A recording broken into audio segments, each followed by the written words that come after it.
Hello students, कैसे हैं आप सब? बेटा आज की क्लास में हम बात करने वाले हैं क्रिस्टलाइन सॉलिड के टाइप्स की। पिछली क्लास अगर आपको याद हो तो पिछली क्लास में हमने पढ़ा था टाइप ऑफ सॉलिड की। दो टाइप के सॉलिड होते हैं, एमॉर्फ होते हैं और क्रिस्टलाइन होते हैं। और एमॉर्फ और क्रिस्टलाइन सॉलिड के बीच के हमने डिफरेंसेस पढ़े थे कुछ। और इसके अलावा बेटे आज हम बात करने वाले हैं क्रिस्टलाइन सॉलिड्स के टाइप्स की। आप मुझसे पूछ सकते हैं कि भैया यार एक बात बताओ, आपने सॉलिड के तो दो टाइप पढ़ाए थे, एमॉर्फ पढ़ाया था और क्रिस्टलाइन पढ़ाया था, बट आप बोल रहे हो कि टाइप हम सिर्फ क्रिस्टलाइन के पढ़ेंगे, ऐसा क्यों? एमॉर्फ के टाइप नहीं होते हैं क्या? तो बेटा देखिए, एक क्लियर स्टेटमेंट आपको बताता हूं, आपके एनसीईआरटी से ही रेफरेंस लेके। अगर आप एनसीईआरटी अपनी पढ़ेंगे तो उसमें ये लिखा हुआ है कि all true solids are crystalline solids, कि जो ट्रू सॉलिड्स होते हैं वो क्रिस्टलाइन सॉलिड्स होते हैं। ठीक है बेटा, तो जितने भी हम पॉसिबल अच्छे मतलब स्ट्रक्चर देखते हैं अपने पास, जैसे कि क्या कहते हैं अपना सॉल्ट हो गई, ठीक है, कोई हमारे जो कंपाउंड्स होते हैं वो कंपाउंड्स हो गए, जितने भी स्ट्रक्चर्स होते हैं, रियल पॉसिबल स्ट्रक्चर्स होते हैं, वो क्रिस्टलाइन सॉलिड से ही बने होते हैं। तो इसीलिए क्रिस्टलाइन सॉलिड्स के हम टाइप देखेंगे।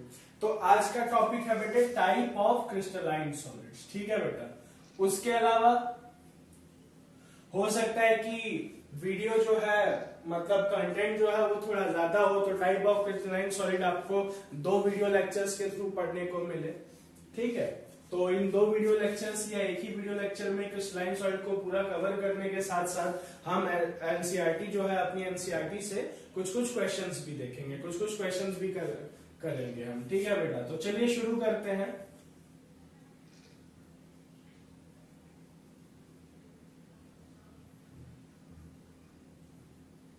चलिए बेटा, आइए बात सुनिएगा ध्यान से। बेटा देखिए क्रिस्टलाइन सॉलिड के टाइप, तो जो क्रिस्टलाइन सॉलिड होते हैं बेटा हमारे, वो होते हैं टोटल 4 टाइप के। कितने टाइप के बेटा? 4 टाइप के होते हैं। कौन कौन से 4 टाइप? तो सबसे पहला आता है मॉलिक्यूलर सॉलिड, उसके बाद आते हैं हमारे आयनिक सॉलिड, उसके बाद आते हैं हमारे पास मेटेलिक सॉलिड,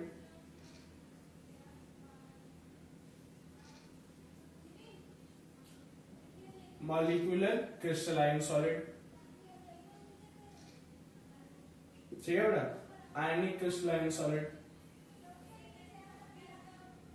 और मेटालिक क्रिस्टलाइन सॉलिड या फिर मेटालिक सॉलिड्स भी। और लास्ट आते हैं कोवेलेंट या फिर नेटवर्क सॉलिड।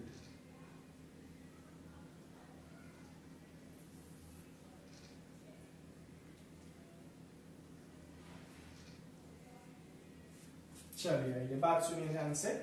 और बेटा ये जो हमारे सारे के सारे सॉलिड्स हैं ना, जैसा कि मैं बोलता हूं हमेशा कि बेस ऑफ क्लासिफिकेशन याद होना बहुत जरूरी है कि किस बेस पे हम क्लासिफाई कर रहे हैं। तो इन सबको क्रिस्टलाइन सॉलिड को इन अलग अलग टाइप्स में हम क्लासिफाई करते हैं based on inter particle force of attraction. ध्यान रखिएगा बेटा, based on inter particle force of attraction. तो चलिए आइए शुरू करते हैं बेटा। वेलकम ऑन साइंस फंडास, आप सभी का स्वागत है साइंस फंडास पे। आइए आगे बढ़ते हैं, अब शुरू करते हैं फटाफट। तो सबसे पहले बात करते हैं बेटा मॉलिक्यूलर सॉलिड्स की। ठीक है, तो कुछ बेसिक पॉइंट्स हैं, मैं बोलूंगा, आप उनको अपनी कॉपी में जो है नोट्स कॉपी में लिखिएगा जरूर। ठीक है बेटा, कवर करिएगा इन सारे पॉइंट्स को जो मैं बताऊंगा। और ज्यादातर पॉइंट्स में कुछ बताऊंगा, जो समझाने वाली बातें हैं वो बोर्ड पे समझाऊंगा भी साथ के साथ। बेटा मॉलिक्यूलर सॉलिड्स वो सॉलिड्स होते हैं जिनके की कंस्टिट्यूएंट पार्टिकल्स होते हैं मॉलिक्यूल्स। ठीक है बेटा, तो अगर हमसे कोई पूछे कि व्हाट आर मॉलिक्यूलर सॉलिड, तो molecular solids are the solids या are the type of crystalline solid which are made up of molecules और in which constituent particles are molecules. लिख लिया बेटा आपने? फिर से रिपीट कर देता हूं कि molecular solids are the solids in which constituent particles are molecules या which are made up of molecules. Molecular solids वो सॉलिड्स होते हैं जो कि किससे बनते हैं बेटा? मॉलिक्यूल से बनते हैं। ठीक है बेटा, चलिए आगे बढ़ते हैं। मॉलिक्यूलर सॉलिड जो है बेटा, इनके भी कुछ टाइप्स होते हैं। तो मॉलिक्यूलर सॉलिड होते हैं हमारे टोटल 3 टाइप के। तो 3 types of molecular solid. 3 type कौन कौन से हैं बेटा? तो ये है नॉन पोलर, पोलर और hydrogen bonded.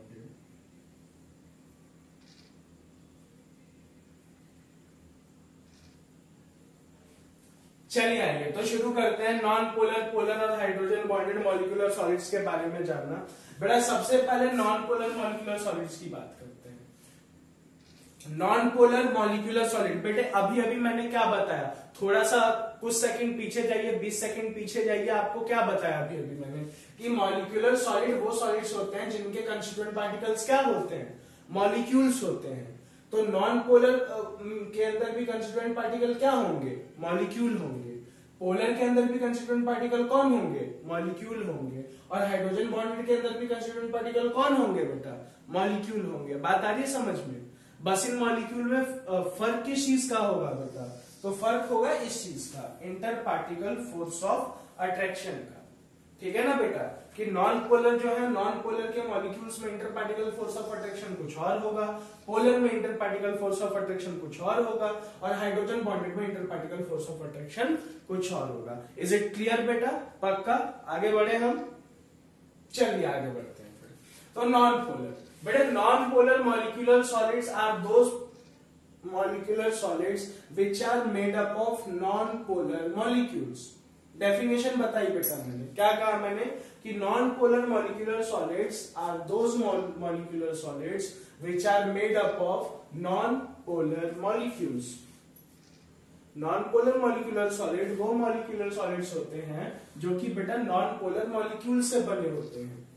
Non polar molecules कैसे? नॉन पोलर मॉलिक्यूल्स और एटम्स भी लिख लीजिएगा बेटा। तो नॉन पोलर एटम्स या मॉलिक्यूल्स कैसे होते हैं? Helium, neon, argon, krypton, xenon, radon और CH4, CCl4, H2, Cl2, N2, O2 etcetera etcetera. समझे बेटा? ये जितने भी एग्जांपल्स यहां पर लिखे हैं, ये सारे एग्जांपल्स के अंदर बेटा जो हमारे कंपाउंड्स हैं, ये कैसे हैं बेटा? दे आर नॉन पोलर, है ना बेटा? ये helium, neon, argon, krypton, xenon, radon, ये सब नॉन पोलर बॉन्डिंग होती है इनके अंदर। CCl4, CH4, H2, Cl2, N2, O2 etcetera, ये सब भी नॉन पोलर मॉलिक्यूल। ठीक है बेटा? तो चलिए अब आगे बढ़ते हैं। अब बेटा नॉन पोलर मॉलिक्यूल जो है, नॉन पोलर मॉलिक्यूल्स की फटाफट आप यही साथ के साथ प्रॉपर्टीज भी लिख लीजिए बेटा फटाफट से। तो नॉन पोलर जो मॉलिक्यूल्स हैं बेटा, नॉन पोलर मॉलिक्यूल्स की प्रॉपर्टीज। पहली property, they are soft solid. Soft solid होते हैं ये बहुत, at room temperature and pressure. Room temperature and pressure पे ये सॉफ्ट सॉलिड होते हैं।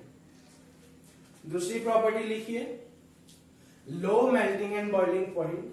मेल्टिंग बॉइलिंग पॉइंट इनका कम होता है।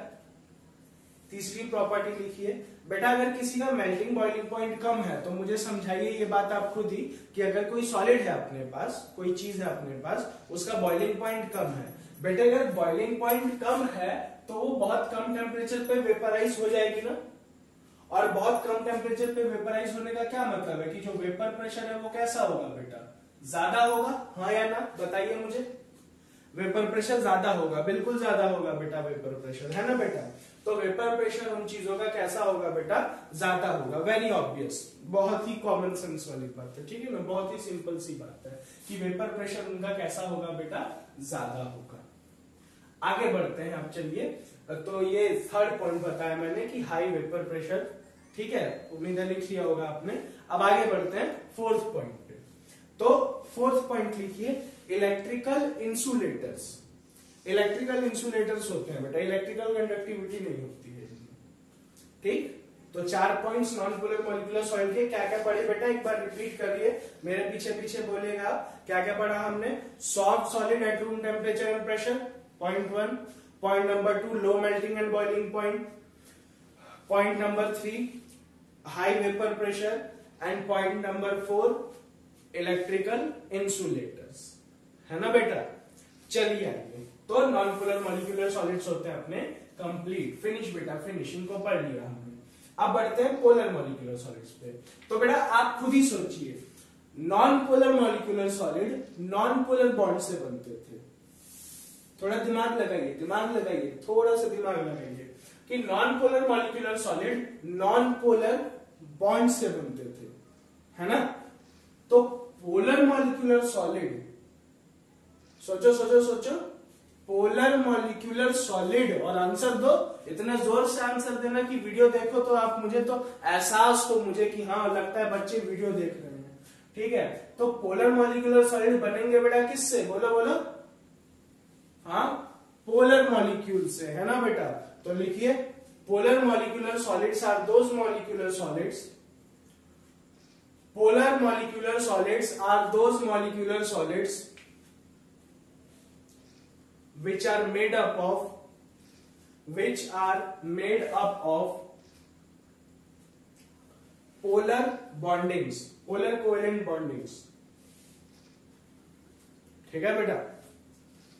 पोलर बॉन्डिंग्स लिख लिया होगा आपने कि बेटा पोलर मॉलिक्यूलर सॉलिड्स वो मॉलिक्यूलर सॉलिड्स होते हैं जिनमें की कंस्टिट्यूएंट पार्टिकल्स के बीच में कैसी बॉन्डिंग होती है बेटा, पोलर बॉन्डिंग होती है।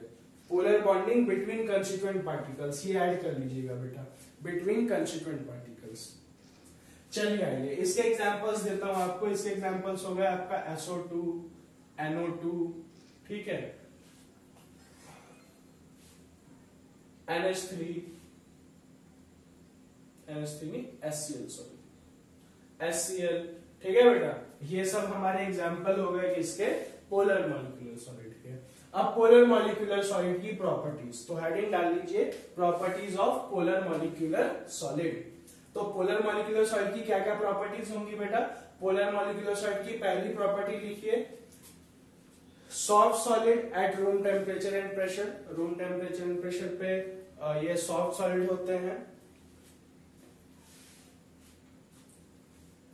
And sometime liquid and gaseous also, liquid और गैसियस भी होते हैं। और बेटे ये पॉइंट नॉन पोलर में भी ऐड कर लीजिएगा, ठीक है, नॉन पोलर में भी ऐड कर लीजिएगा कि लिक्विड एंड गैसियस ऑल्सो, ठीक। अच्छा, तो पोलर जो होते हैं सॉफ्ट सॉलिड या liquid and gaseous at room temperature and pressure. Second point लिखिए low melting and boiling point. Third point लिखिए हाई वेपर प्रेशर। और फोर्थ पॉइंट इलेक्ट्रिकल इंसुलेटर्स, ठीक है बेटा। चलिए अब आगे बढ़ते हैं हाइड्रोजन बॉन्डेड मॉलिक्यूलर सॉलिड्स पे। बेटा हाइड्रोजन बॉन्डेड मॉलिक्यूलर सॉलिड्स वो मॉलिक्यूलर सॉलिड्स होंगे जिनके अंदर की कैसी बॉन्डिंग होगी, बताओ, आपको आंसर पहले ही बता दिया। कैसी बॉन्डिंग होगी, कौन है ये, हाइड्रोजन। तो कैसी बॉन्डिंग होगी, हाइड्रोजन बॉन्डिंग होगी ना। और हाइड्रोजन बॉन्डिंग कब होती है, जब हाइड्रोजन कंबाइन करता है फ्लोरीन से, हाइड्रोजन कंबाइन करता है ऑक्सीजन से, हाइड्रोजन कंबाइन करता है नाइट्रोजन से। The bond of hydrogen form with fluorine nitrogen और ऑक्सीजन एटम, फ्लोरीन नाइट्रोजन और oxygen atom is called hydrogen bonding, है ना बेटा। तो जब भी कभी हाइड्रोजन फ्लोरीन नाइट्रोजन या ऑक्सीजन से बॉन्ड बनाता है तो उस बॉन्डिंग को हम हाइड्रोजन बॉन्डिंग बोलते हैं। तो वो मॉलिक्यूलर सॉलिड जो कि हाइड्रोजन बॉन्डिंग से बनेंगे, जिनके कंस्टिट्यूएंट पार्टिकल्स के बीच में कौन सी बॉन्डिंग होगी बेटा, हाइड्रोजन बॉन्डिंग होगी, वो क्या कहलाएंगे बेटा, हाइड्रोजन बॉन्डेड मॉलिक्यूलर सॉलिड्स, ठीक है बेटा। तो चलिए हाइड्रोजन बॉन्डेड मॉलिक्यूलर सॉलिड्स की जो है प्रॉपर्टीज लिख लीजिए। पहले एग्जांपल दे दो इनके। एग्जांपल देखिए H2O है ना, HF है ना, और NH3 है ना, ये इनके एग्जांपल हो गए, ठीक है बेटा। अच्छा, अब इनकी प्रॉपर्टी लिख लीजिए। प्रॉपर्टी लिखिए, फर्स्ट प्रॉपर्टी सॉफ्ट सॉलिड और वॉलेटाइल लिक्विड की, ये या तो सॉफ्ट सॉलिड होंगे या फिर वॉलेटाइल लिक्विड होंगे eight room temperature and pressure. Second point लिखिए बेटा लो melting and boiling point, low melting and boiling point, ठीक। थर्ड पॉइंट लिखिए high vapour pressure. Fourth point electrical insulators, ठीक। चलिए तो बेटा non polar, polar, hydrogen bonded तीनों होते हैं हमारे फिनिश। दो छोटे छोटे ऑर्डर्स हैं, आपको बता दूं तो वो छोटे छोटे ऑर्डर है एमपीबीपी के। सबसे पहले ऑर्डर ध्यान दीजिएगा, मेल्टिंग एंड बॉइलिंग पॉइंट का ऑर्डर बेटा। मेल्टिंग एंड बॉइलिंग पॉइंट वैसे तो सबकी कम ही होती है, पर नॉन पोलर की सबसे कम होती है। नॉन पोलर से थोड़ी ज्यादा पोलर की होगी, और पोलर से भी थोड़ी ज्यादा हाइड्रोजन बॉन्डेड की होगी। भैया रीजन ऐसा क्यों? क्योंकि बेटा नॉन पोलर जो बॉन्डिंग होती है, यानी कि वैंडरवेल फोर्स ऑफ अट्रैक्शन जैसे हो गए, वो वीक बॉन्ड होते हैं। मतलब इन तीनों में सबसे वीक हुआ नॉन पोलर। इससे थोड़ा सा स्ट्रॉन्ग कौन होगा? पोलर, क्योंकि डाइपोल डाइपोल इंटरेक्शन होगा, 11th में पढ़ा था हमने। और पोलर से भी ज्यादा स्ट्रॉन्ग कौन होगा बेटा? हाइड्रोजन बॉन्डेड, मोर स्ट्रॉन्ग, है ना? तो ठीक है बेटा, तो ये जो ऑर्डर है ये ऐसा क्यों है? तो ये ऐसा है due to increasing inter particle force of attraction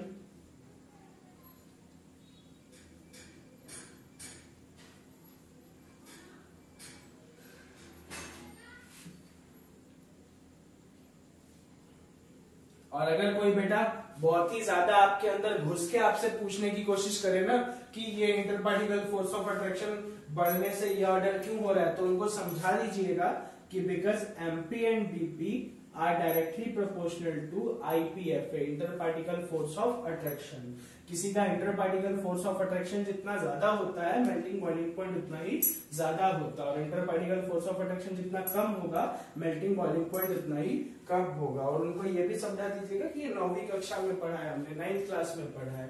9th class के चैप्टर नंबर 1 में साफ साफ लिखा हुआ है solid to liquid state change के टॉपिक में कि the melting point of a solid is the strength of its inter particle force of attraction. कि किसी भी सॉलिड का जो मेल्टिंग पॉइंट होता है वो उसके inter particle force of attraction की स्ट्रेंथ बताता है कि कितना inter particle force of attraction उस सॉलिड के अंदर ज्यादा है। बात समझ रहे हैं बेटा? ठीक है ना? चलिए आइए तो हम आगे बढ़ते हैं, और एक और छोटा सा ऑर्डर बता दूं, क्योंकि बेटा देखिए मेल्टिंग बॉइलिंग पॉइंट जो है, मेल्टिंग बॉइलिंग पॉइंट जैसे जैसे हम बढ़ते जा रहे हैं हाइड्रोजन बॉन्डिंग पे, वो बढ़ता जा रहा है ना? तो इसका अपोजिट ऑर्डर होगा वेपर प्रेशर का। वेपर प्रेशर सबसे ज्यादा नॉन पोलर का होगा, नॉन पोलर से कम पोलर का होगा, और पोलर से भी कम एच बॉन्डिंग का होगा। मतलब एच बॉन्डिंग का सबसे कम। ऐसा क्यों बेटा? क्योंकि हमने रीजन पढ़ रखा है कि BP is inversely proportional to VP, vapour pressure. किसी चीज का बॉइलिंग पॉइंट बहुत ज्यादा है तो वेपर प्रेशर कम होगा, बॉइलिंग पॉइंट कम है तो वेपर प्रेशर ज्यादा होगा, है ना बेटा? और क्या होता है, नॉन पोलर मॉलिक्यूलर सॉलिड का वेपर प्रेशर बहुत ही कम होता है, बॉइलिंग पॉइंट बहुत ही कम होता है। नॉन पोलर का बॉइलिंग पॉइंट बहुत ही कम होता है, तो वेपर प्रेशर कैसा होगा? नॉन पोलर का ज्यादा होगा। पोलर का बॉइलिंग पॉइंट जो होता है वो नॉन पोलर से ज्यादा होता है, तो इट मींस कि इनका वेपर प्रेशर नॉन पोलर से कम होगा। हाइड्रोजन बॉन्डिंग जो होती है, हाइड्रोजन बॉन्डिंग का बॉइलिंग पॉइंट सबसे ज्यादा होता है, तो इनका वेपर प्रेशर सबसे कम होगा। करेक्ट ना बेटा? पक्का? इतना समझ में आया हमको? बेटा 4 टाइप के सॉलिड्स हमको पढ़ने हैं, मॉलिक्यूलर, आयनिक, मेटालिक और कोवेलेंट। मॉलिक्यूलर हम पढ़ चुके हैं पूरा, मॉलिक्यूलर हो गया अपना पूरा क्या बेटा? कंप्लीट, है ना?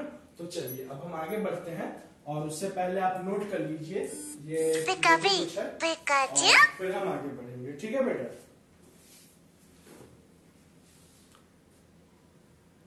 चलिए बेटा आगे बढ़ते हैं। मॉलिक्यूलर सॉलिड हमने फिनिश कर लिया, अब आइए हम आगे बढ़ते हैं, आयनिक सॉलिड्स पे चलते हैं। तो आयनिक सॉलिड की बेटा सबसे पहले डेफिनेशन लिख लीजिए। आयनिक solids are solids which are made by three-dimensional arrangement of cations and anions. Cations and anions held by strong coulombic, COULAMBIC,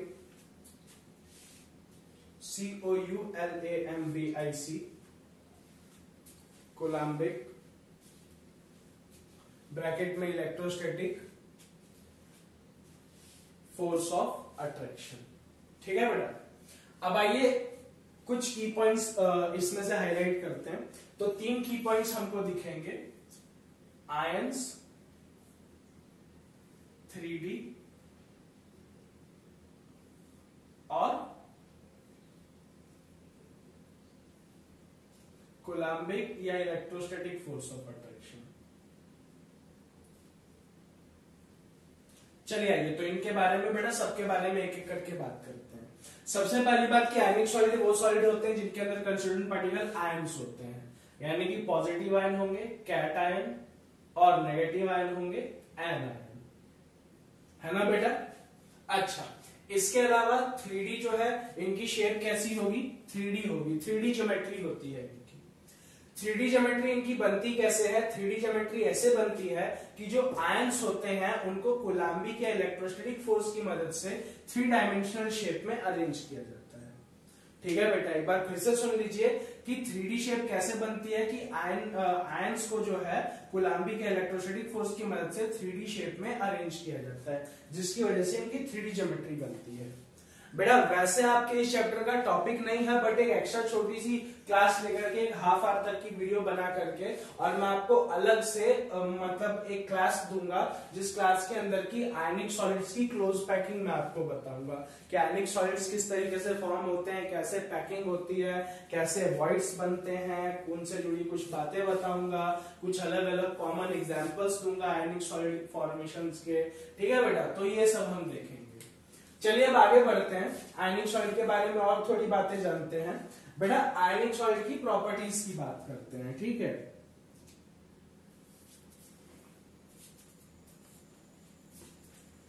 चलिए इसके बाद मेटालिक सॉलिड पढ़ेंगे, फिर ये वीडियो एंड होगा अपना मेटालिक सॉलिड फिनिश करने के बाद। ठीक है, इसके बाद बच जाएगा कोवेलेंट सॉलिड और बच जाएंगे हमारे कुछ क्वेश्चन आंसर्स, तो उनको हम अपने अगले वीडियो लेसन में कवर करेंगे। तो आइए चलिए शुरू करते हैं आयनिक सॉलिड की प्रॉपर्टीज। तो सबसे पहली प्रॉपर्टी लिखिए, constituent particles are ions, bracket में कैटायन एंड एनायन लिख लीजिएगा। ठीक, अच्छा सेकंड पॉइंट जो है, सेकंड पॉइंट लिखिए, सेकंड पॉइंट लिखिए, held together by strong coulombic force of attraction. और थर्ड पॉइंट लिखिए,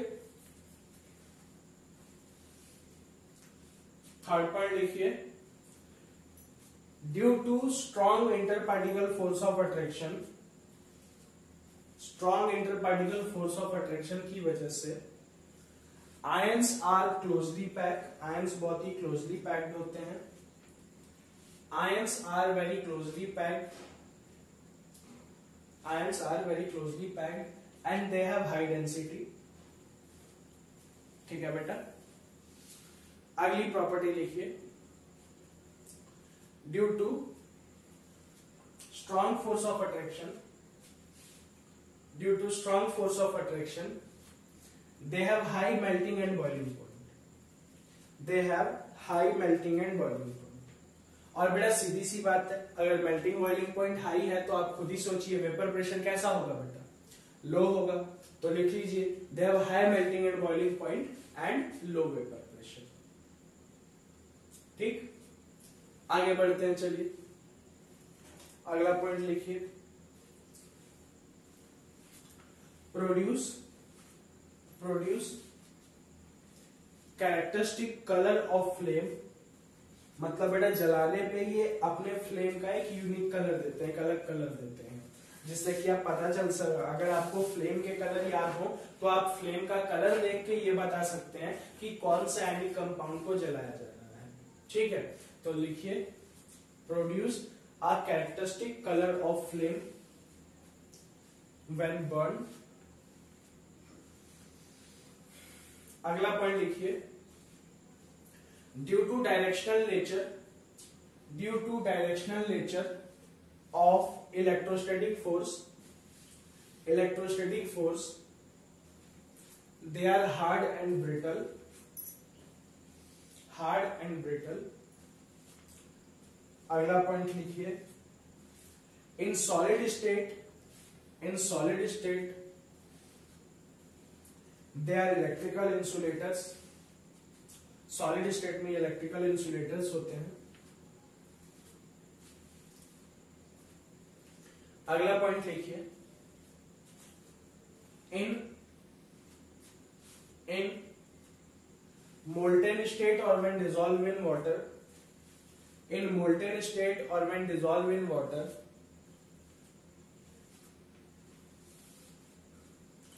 the force of attraction break, the force of attraction break and ions begin to flow, and ions begin to flow which make them electrical conductors।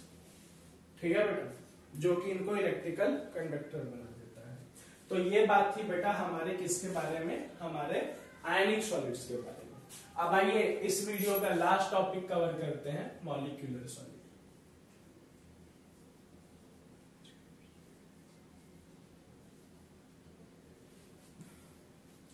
तो आइए समझिएगा ध्यान से बेटा, molecular solids. चलिए आइए शुरू करते हैं। तो मॉलिक्यूलर सॉलिड्स के बारे, सॉरी मॉलिक्यूलर सॉलिड्स लिख दिया, मेटालिक सॉलिड्स। अब बेटा वन वे ट्रैफिक, आप बता भी नहीं सकते ना कि भैया आपने ये गलत लिखा है ना। वैसे बेटा ये बात तो है, देखिए कि वन वे ट्रैफिक है, मैं सिर्फ आपको एक डायरेक्शन से यहां से बता सकता हूं कि बेटा ये ऐसे वैसे जो भी है। सिर्फ वीडियो देख के एक जगह स्टिक रहने की जरूरत नहीं है। वीडियो देखने के बाद आपको अगर उसमें कोई भी किसी भी पॉइंट पे डाउट्स आते हैं तो आप उस पर्टिकुलर डाउट्स को पूछ सकते हैं मुझसे। जैसे आई अप्रिशिएट संजय ने जब ये लास्ट टॉपिक की, इसके लास्ट टॉपिक की जब वीडियो मैंने डाली थी तो आप लोगों को याद होगा कि मैंने बोला था कि एमॉर्फ सॉलिड जो है वो एक ग्रीक वर्ड ओमोर्फ से आया है, ओइमोर्फ से आया है। तो संजय ने पर्टिकुलरली मुझे मैसेज करके व्हाट्सएप पे और मुझसे क्वेश्चन भी पूछा था कि भैया बुक में तो कुछ और लिखा हुआ है, आपने कुछ और बताया, प्लीज हेल्प करो, क्या ज्यादा करेक्ट है। तो मैंने बताया था। तो इससे हमको एक अच्छा लेसन सीखने को मिलता है संजय के इस एफर्ट से बेटा, कि वन वे ट्रैफिक है यूट्यूब, यहाँ पे आपको बस एक तरफ से मैं कुछ भी बता सकता हूँ या कोई भी कुछ भी बता सकता है आपको, बाकी उसकी इन डेप्थ सिचुएशन जो है या आपके माइंड में उससे रिलेटेड कोई डाउट है, कोई बात है शेयर करने को, पूछने को, बताने को, समझाने को, तो आप कमेंट कर सकते हैं या फिर पर्सनली बात कर सकते हैं, है ना बेटा। तो आप बिल्कुल कम्युनिकेट कर सकते हैं, कांटेक्ट कर सकते हैं व्हाट्सएप पे या किसी भी तरीके से। डिस्क्रिप्शन में जो है नंबर अवेलेबल रहेगा इस वीडियो के, और मैं ट्राई करूंगा कि हर वीडियो में अवेलेबल रहे ताकि हम बात कर सकें इस बारे में। ठीक है बेटा, चलिए आगे बढ़ते हैं, आगे बढ़ते हैं और बात करते हैं मेटालिक सॉलिड्स की। तो लिखिए लिखिए लिखिए लिखिए, metallic solids are the solids which are consist of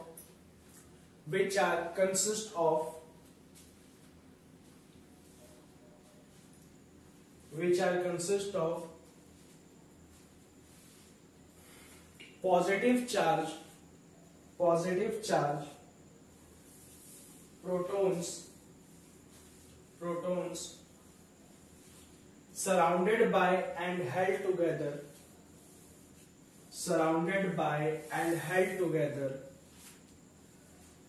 by a sea of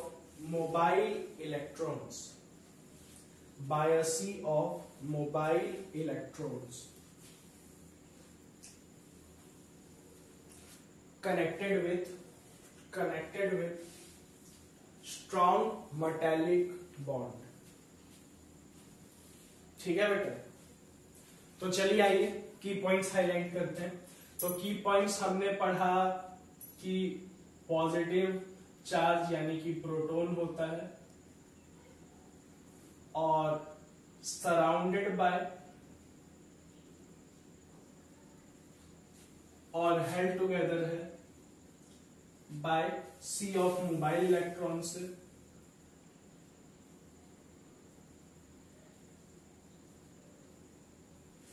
और इसके अलावा हमने क्या पढ़ा, इसके अलावा हमने पढ़ा कि मेटालिक बॉन्ड होता है। चलिए आइए अब आपको जरा डिटेल में समझाते हैं कि मेटालिक सॉलिड क्या क्या होता है, कैसे कैसे काम करता है। देखिए बेटा, होता ये है कि हमारे पास एक मेटल है, ठीक है, ये एक मेटल बना दिया मैंने, एक मेटल है, समझिएगा ध्यान से। एक मेटल के अंदर कई सारे एटम्स होते हैं, ठीक। तो मैं मान लेता हूं कि मेरा ये जो एटम है इसके अंदर जो है बेटा, सॉरी, ये जो मेटल है इसके अंदर 3 3 6 3 9 और 1 10, कितने एटम हो गए बेटा? 10 एटम हो गए, ठीक है। ये गोले का मतलब है एटम। क्या है क्या है क्या है क्या है, क्या एटम, ठीक है, एटम, ठीक है। तो चलो आगे बढ़ते हैं। अब बेटा मेटल्स के अंदर क्या होता है कि मेटल का हर एक एटम जो होता है, मेटल का एक एटम एक या एक से ज्यादा कुछ भी इलेक्ट्रॉन देता है। और बेटा जितने इलेक्ट्रॉन ये देगा उतने ही इलेक्ट्रॉन ये भी देगा, ये भी देगा, ये भी देंगे, ये भी देंगे, और इन भाई साहब को भी देंगे। इक्वल कंट्रीब्यूशन होती है बेटा। इट मींस कि अगर ये वाला एटम एक इलेक्ट्रॉन देता है तो ये भी कितने देगा? एक एक एक एक एक एक एक एक एक। और इस तरीके से इस मेटल के इन सारे एटम्स ने मिला करके कितने इलेक्ट्रॉन्स दिए बेटा? 10 इलेक्ट्रॉन्स दिए, बराबर ना? हाँ या ना बोलो, पक्की बात है, पक्की बात है, 10 इलेक्ट्रॉन्स दिए। आगे बढ़ते हैं। अब मां कसम खाने वाली कोई बात नहीं, हो सकता है कि यही एक मेटल का एटम जो है ये 2 इलेक्ट्रॉन्स भी दे।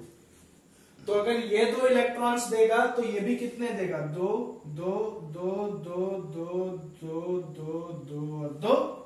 तो कितने इलेक्ट्रॉन्स दिए इस बार? 20 इलेक्ट्रॉन्स दिए। बात समझ रहे हो? तो ये इंपॉर्टेंट पॉइंट है, अभी आगे लिखवाऊंगा कि जो मेटल के एटम्स होते हैं they contribute equal number of electron toward the sea of mobile electrons. बात समझ रहे हो कि मोबाइल इलेक्ट्रॉन्स का बड़ा सा समंदर बनाने के लिए हर एक मेटल का एटम जो होता है वो इक्वल नंबर ऑफ इलेक्ट्रॉन्स को डोनेट करता है, इक्वल, ठीक है बेटा। तो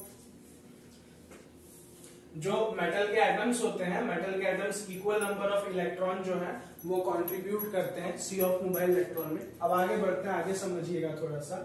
देखिए जब भी मेटल का एटम इलेक्ट्रॉन लूज करता है तो एक इलेक्ट्रॉन लूज करने से पीछे एक पॉजिटिव चार्ज क्रिएट होता है, ठीक है ना, +1 चार्ज आता है। वो जो +1 चार्ज आया एक इलेक्ट्रॉन लूज करने की वजह से, वो जो +1 चार्ज आया, ठीक है बेटा, उस +1 चार्ज को हम कर्नेल बोलते हैं, ठीक। तो अगर हमसे कोई पूछे कि मेटालिक सॉलिड के कंस्टिट्यूएंट पार्टिकल्स क्या होते हैं, तो इलेक्ट्रॉन्स होते हैं और पॉजिटिव चार्ज आयंस होते हैं या फिर कर्नेल्स बोल सकते हैं आप, जो कि कैसे बनते हैं? Due to removal of electron, जो कि इलेक्ट्रॉन के रिमूवल से बनते हैं। अब बेटा ये जो कर्नेल्स होते हैं ना, जैसे मान लीजिए एक कर्नेल है, तो एक कर्नेल जो है, कर्नेल्स जो होते हैं वो इलेक्ट्रॉन से बाइंडेड भी होते हैं और इलेक्ट्रॉन से सराउंडेड भी होते हैं, ठीक है बेटा। कुछ इस तरीके से कि एक जो प्रोटॉन, एक जो कर्नेल है हमारा, वो एक कर्नेल जो है एक इलेक्ट्रॉन से कंबाइंड भी हो रखा है और कई सारे इलेक्ट्रॉन से सराउंडेड भी हो रखा है, ठीक। अब ये समझिएगा कि एक प्रोटॉन के लिए यानी एक कर्नेल के लिए फिक्स नंबर ऑफ इलेक्ट्रॉन्स होते हैं और ठीक इसी प्रकार से एक इलेक्ट्रॉन के लिए फिक्स नंबर ऑफ कर्नेल्स होंगे। बात समझ में आ रही है बेटा? एक कर्नेल के लिए फिक्स नंबर ऑफ इलेक्ट्रॉन्स होंगे और एक इलेक्ट्रॉन के लिए फिक्स नंबर ऑफ कर्नेल होंगे। और ये जो दोनों ही नंबर्स हैं, मतलब कर्नेल पे इलेक्ट्रॉन कितने हैं, इलेक्ट्रॉन पे कर्नेल कितने हैं, ये सेम भी हो सकते हैं और सेम नहीं भी हो सकते हैं। किसी कंडीशन में सेम होते हैं और किसी कंडीशन में सेम नहीं होते हैं, ठीक है बेटा। चलिए आइए अब आगे बढ़ते हैं। चलिए तो फटाफट मेटालिक सॉलिड की अब हम प्रॉपर्टीज लिख लेते हैं। सारी बातें हम समझ चुके हैं और थोड़ी बातें समझा दूं कि बेटा जो हमारे इलेक्ट्रॉन्स होते हैं, ठीक है ना, इलेक्ट्रॉन्स जो है हमारे, ये इलेक्ट्रॉन्स मोबाइल नेचर के होते हैं। मोबाइल का मतलब कि बहुत ही छोटे होते हैं और मूवेबल होते हैं, तो ये एक जगह से दूसरी जगह इजीली मूव कर सकते हैं मेटल के अंदर। इनकी मूवमेंट की वजह से मेटल जो होता है वो मैलिएबल होता है, डक्टाइल होता है, ठीक है बेटा। और इसके अलावा जो हमारा मेटल होता है अच्छा थर्मल और इलेक्ट्रिकल कंडक्टर होता है हर स्टेट में, सॉलिड में भी, मोल्टेन में भी। इसके अलावा जो हमारे मेटल्स होते हैं तो मेटल की डेंसिटी सीधी सी बात है अच्छी खासी होती है इनके स्ट्रॉन्ग मेटेलिक बॉन्ड की वजह से, ठीक। मेटेलिक बॉन्ड और पीछे जो हमने पढ़ा था इधर इलेक्ट्रोस्टैटिक बॉन्ड, ये दोनों डिफरेंट होते हैं, इस बात को ध्यान रखिएगा। अच्छा, इसके अलावा जो इलेक्ट्रॉन्स बेटा रिलीज होते हैं, तो जो इलेक्ट्रॉन्स होते हैं, ये जो रिलीज इलेक्ट्रॉन होते हैं, एक्साइटेड इलेक्ट्रॉन्स होते हैं, तो ये एनर्जी को कैप्चर करते हैं और एनर्जी को कैप्चर करने की वजह से मतलब लाइटनिंग प्रोड्यूस करते हैं। तो इस वजह से मेटल जो होते हैं वो लस्टरस भी होते हैं ज्यादातर केसेस में। तो ये प्रॉपर्टीज बताई मैंने आपको। अब फटाफट लिख लीजिए डेफिनेशन के नीचे आप, चलिए, properties of metallic solid. First property लिखिए, hard solids at room temperature and pressure. Room temperature and solid पे hard, room temperature and pressure पे हार्ड सॉलिड्स होते हैं। Second point, high melting and boiling point and low vapour pressure, कि melting boiling point high होता है और vapour pressure low होता है। थर्ड पॉइंट लिखिए, high density. Fourth point, generally lustrous. Fifth point, malleable and ductile because position of kernels can be easily interchanged। kernels की position को interchange किया जा सकता है, इधर उधर बदला जा सकता है इस वजह से,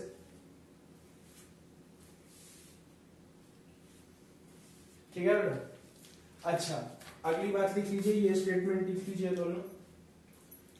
each kernel has fix number of electrons and each electron has fix number of kernels.